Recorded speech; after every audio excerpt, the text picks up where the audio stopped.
And I'm feeling so summery and happy because we get to talk with Clay Henry right now, like we usually do on a Wednesday. Clay, how are you doing? I'm doing great. Awesome. I'm just kind of monitoring the signings. I guess they're about done. Yeah, I mean, 20 signees, and the ones that they thought were going to sign have all signed. I haven't seen that there's been a surprise one way or the other. I mean, which is good, I guess. There'll be some that say, "Well, they didn't get anybody at the end." Well, that's because they had done such a good job of identifying who they wanted. It's a solid class. It's better than Arkansas has done in a while. It's still not, top 5, top 10, but it's, they filled some needs. They signing linemen, always like that. Mm-hmm. They've gotten bigger in the offensive line, which you knew gradually Sam was going to do that, Sam Pittman. So, yep. Yeah. And I think it's a good day. Heavy on upside wide receivers. The Samuel Mbake, Quincy McAdoo, Isaiah Satania. I mean, it feels when you get a a really highly recruited receiver out of Georgia to come to Arkansas, and I know Sam Pittman and the running backs coach Jimmy Smith, I think, had a lot to do with that too. But and you get Jaden Hasselwood coming in here. You've just seen Traylon Burks put together this incredible season. This is a program, an offense under Kendall Briles that wide receivers want to come here and play. It seems. I think so, and I keep kind of remembering back what I saw Baylor do as far as the way they stretched the field when Art Briles was there, and you see more and more of that as they're going forward. And I will tell you, you got a quarterback that can flat out throw the deep ball, and you send a highlight tape of that, wide receivers like, oh, I get open deep, the ball's going to be in the bucket, right? Yeah, that's right. Well, and I guess we'll have to, it's like these guys that are coming in here, how many of them are going to be catching passes from KJ Jefferson? They just kind of have to trust the coaches that are there, and they got to trust that, a Lucas Coley or a Malik Hornsby will be ready to step into that role. Yeah, well, you've got 2-year history of it, of the numbers being really similar. And I thought that Briles did a nice job with Franks, and I think an even better job with KJ. And KJ's a little quicker to pull the trigger than Franks was. Franks would hold it a little bit. Mm-hmm. KJ doesn't, and I feel like he understands what he wants with quarterbacks, and I think he'll develop the guys that he's got. I'm still anxious to see Lucas Coley, and we haven't. They made a decision to just completely redshirt him, and if there's been any backup time, it's gone to Hornsby. But I think Coley will be a real bright spot at some point down the road. Yeah. Well, so with all this stuff about incoming, they're not even incoming freshmen yet. I guess they will be in a month because most of these kids are supposed to. 17 out of 19 or 20 of them will be on campus. Yeah, they're done with their high school this week. There will be high school graduates this week. That is bizarre, isn't it? It really is. It is. But even with all that, you never know if any of them are going to work out. You feel like you've got a much better sense of maybe the transfers, although you didn't know coming in that Trey Williams would have a good season and John Ridgway would be able to clog up the middle the way that he did. But, Jaden Hasselwood, top receiver in the class that he was an incoming freshman of. Landon Jackson, a guy that was, looks like he could be a monster coming off the edge. And, another one that's not even a transfer, getting Jalen Catalon's announcement coming back another season, man. I mean, that might be the biggest news of the day anyway. Well, it's about two things. It's about development and retention, and that is retention. And I can remember Coach Broyles told me, he says, you sign players and then you develop them and you keep them, and they're a lot better as 21, 22-year-olds than they are as 18-year-olds, and that's just, it's just a known fact. But let's think about this. Can you guys remember your senior year of high school and how much fun the last semester of your senior year was? Oh, I had a ball. Would you give it up? I just don't think I would give it up looking back. And maybe they don't know how much fun it will be. Yeah, that's the thing, Clay. I mean, you can't really miss something you never had. Well, I wouldn't give mine up. You know what this does? I wouldn't want to give up mine either. But then again, I wasn't some highly recruited athlete that had to that had to show up on campus ready to be an incredibly disciplined person. And sometimes if you deal there's that senioritis. And it's being undisciplined is what senioritis is about. You're just enjoying the last semester, and then you're going to go change your life, that's what right? I want to be. I want to be that undisciplined guy. I haven't done it in a long time, guys. Well, you're an incredibly disciplined person when you come in this show. Off the air, I'm pretty disciplined. And Maddie might be pretty undisciplined, but I think it can be difficult to flip the switch. Have your semester of fun and then show up and be like, all right, all business. They got to show up and be all business, and it's like it's a full year of all business. I think you're right. Yeah, but recruiting the guys that are on your team, like Catalon, and I don't think so much recruiting him. You just made sure that he understood what the lay of the land was, and that he needed to come back to make more money, and it was a no-brainer. And I think yesterday I talked about it with Tommy and Ty that it just didn't make any sense for him to do anything else but to come back based on what I'd been told about his draft position, which is very end of the draft, 5th or 6th, or maybe undrafted. And he's better than that, but he hadn't stayed healthy. Yeah, and that's the thing. I think Jalen knows that he is that good. He's good enough to be a first day or a second day in the NFL draft, and you just got to prove it. The old saying, your best ability is your availability, and if he can put a year together where he's fully healthy, then he can definitely show that. If he does somehow, make it all the way through next year fully healthy, where do you think this secondary could possibly rank in the SEC? Could you be at the end this time next year be talking about 2022 secondary was a top 3 secondary in the SEC? Well, I really like the safeties. Miles Slusher, he finished the year in great form, and I think that he was really highly regarded when he came to campus, and just took him a little while. I mean, he missed some time with injury and got on the field, maybe played a little nervous starting out, and then boom, it was really good the second half of the season. I thought he played great at LSU, made an interception there. I think that, but I still want to see what happens at cornerback. I don't know if Monteric Brown, I assume he's going to the NFL, and that would be a big loss. He could come back, but I don't know. I want to get a little more into the secondary after the break, and also just looking back at the kids from the recruiting class from last year that made an impact. You just never really know who can make an immediate impact, and there were a few that did make a pretty heavy impact on this year's Outback Bowl participant Arkansas Razorbacks. Got any questions for Clay? Text them to us. 877-377-6963, and halftime will come right back. Got the kids coming in next week, and later today I have to build a present for my son. Hanukkah's already over, so I can just build the thing and put it out there, and it's an electronic drum set.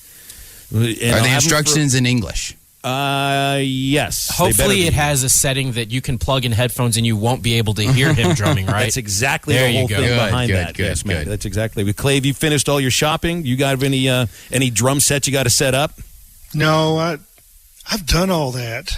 I remember when I guess our oldest daughter was 5, getting a bicycle. We had 2 girls, so we didn't have any drum sets. I guess girls can have drum sets. Sure. Ours didn't. But I can remember getting this bike and, needed training wheels. And I went all the way through it. The very first line, it says, read all instructions front to end before starting, right? Yeah. So just kind of glanced through it and then put it together. And I get to the very end and I've got the training wheels. And the very last page says, if you're going to use training wheels, put them on first.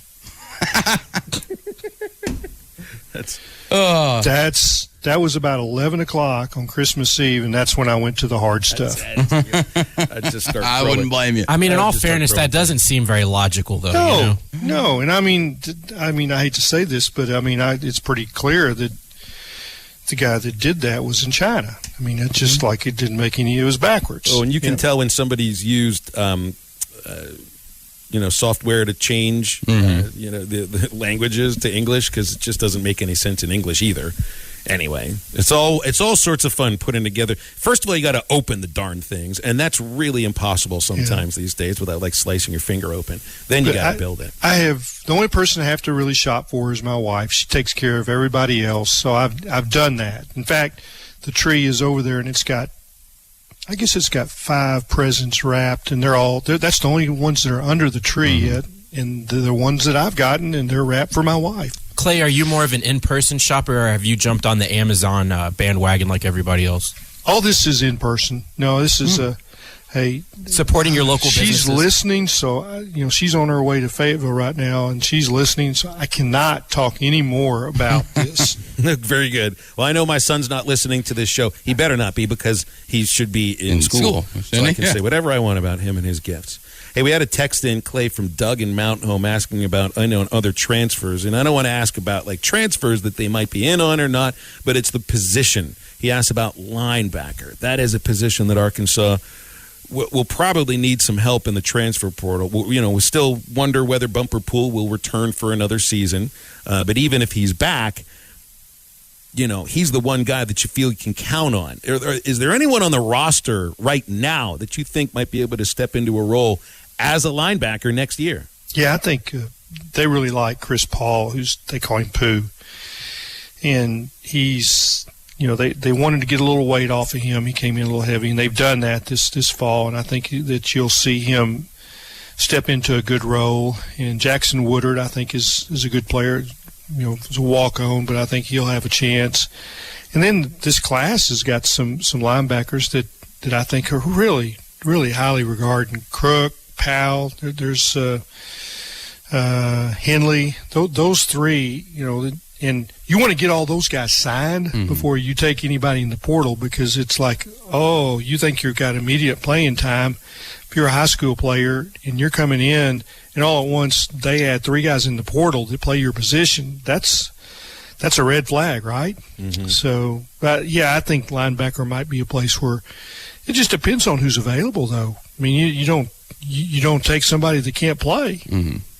Who do you think from last year's incoming class, could take the biggest step forward? Yeah, well, that's Chris Paul. Yeah. Okay. Do you think that's the one? He's a true freshman right now. What about Rocket Sanders? Because this was a true freshman who had. You talking about other positions? I'm sorry, I thought you meant linebacker. No, at any other position, choose somebody. Yeah, I would say, you're going to continue to see development those running backs. I think that they got their feet wet this year in a big way. And you'll see them take another jump. I think that's the beauty of what happens. Freshmen become sophomores, and they become players. And you just see incredible growth. And then I think they've got some guys that we hadn't seen at all that will. I know that Sam Pittman is fascinated with Devin Manuel, who's 6'9", 370. Probably lost a little weight, but he was a project. And you weren't sure what you had, because too much weight, and you just can't move well enough. And he's dropped a few pounds. He's probably not 370 anymore. That's the freakish size guy that you've always thought, okay, when is Sam going to get some of these guys? Well, that's it. And then you're bringing in more in this next class that are like him. Marion Harris from Joe T. Robinson. He's huge. 6'7", and I mean, and that's what you're talking about, freakish stuff. That's what Frank Ragnow always said. Sammy P. is going to get some freaks, and that's where we're going with the offensive line. And I think that and then a guy that played some this year, true freshman, Jaden Johnson. He played nickel. But he could play safety. I mean, he's a big nickel. In fact, so big that he could be an inside linebacker if he eats any more. Mm-hmm. Clay, as far as outside of the recruiting stuff that we've been talking about this week, and basically it's been since the coaching carousel started. Now that we've gotten to signing day, can everybody who's been holding their breath on Kendall Briles and Barry Odom start to slowly exhale that they'll be here? Yeah, because I think that staffs that look like that where they'd be an option have started to fill out. But I don't know. I mean, it's things can change, and it just seems like after signing day is when you see movement with coaches, and it's kind of a given. You don't empty out your staff. You don't change guys before signing day, because you have a chance to lose a recruit that someone has really spent a lot of time with, and that's the relationship in recruiting. So it's just kind of an agreement across college football. Don't change staffs. And, so it happens. It used to happen in February after the national signing day. And by the way, I think that this early signing period might go away, and it happens in January. Yeah, because there's a lot of thought among athletic directors that the reason why you see head coaches fired early and earlier is to go ahead and get a jump start on the next staff so that they don't lose a recruiting period. And because just like, with Sam, when he got aboard, the recruiting was over for that year. I mean, there was no way, he doesn't have the December and January to recruit. And so they think, well, maybe if we do away with the early period, there won't be as much firing in October. But if you do away with the early period, I mean, that doesn't allow students to enroll early, which seems to me like the coaches are really big. They're talking about January signing, and you still could. Yeah. Okay.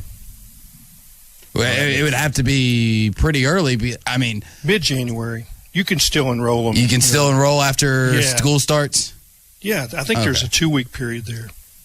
That would have been my biggest concern is getting classes schedules and everything going. Well, before the early period, they enrolled. They just didn't sign. I mean, if you enrolled, that's pretty much a signing. That's the same as signing. Yeah. It was pretty easy to tell where people were going if they were already getting a class scheduling in their books, right?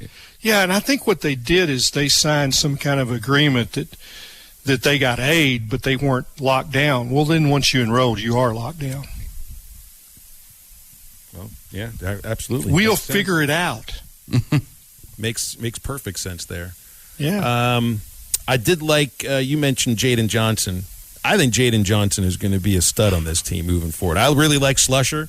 I really like Jalen Catalon, and it's not to say that Johnson is better than those two, but here's a true freshman that had an opportunity because of Catalon's injury, and he looked like somebody that Johnson really solid. Basically beat out Greg Brooks. Yeah. And I wonder if you might see Brooks at cornerback before it's over. And Chavis is another guy that could play cornerback, but they've got more pieces in the secondary, and I think it'll continue to get better. And that's Barry Odom's area, so yeah. And I like Michael Scherer as a linebacker coach. He had experienced guys, but they got better this year, all three of them. All right, Clay, we got to run.